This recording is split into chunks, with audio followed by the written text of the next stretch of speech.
Andri, hvað hefur að segja eftir svona dramatískan leik að orða þannig?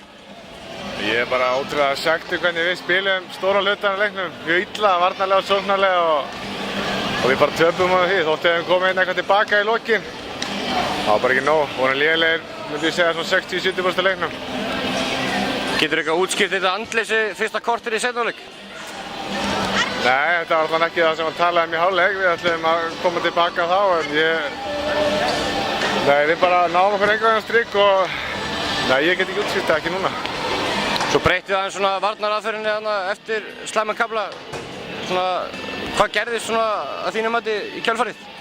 Já, við bara fórum að spila betur og ganga aðeins meira. Við færðum vörðina aðeins fram eins og við byrjum hana og það gekk betur og við bara, við fórum að ganga betur út í það þannig að við bara spilum svo illa á stórum hluta í leiknum að það var ekkert skrítið að þeir náðu 10 marka fórstu þarna. Það var bara alltaf stórt.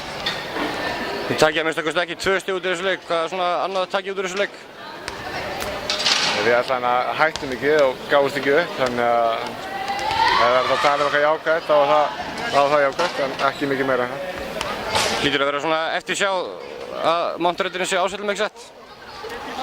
Jú, það er náttúrulega ömurlegt. Og líka bara að hafa góð stemning í bænum fyrir leikinn og meðal F-fæðinga. Mér finnst bara leiðilegt hvernig við spilum leikinn og gerðum ekki betri leik en þetta úr þessu. Ég er bara svekktur með það. Bjart framundan?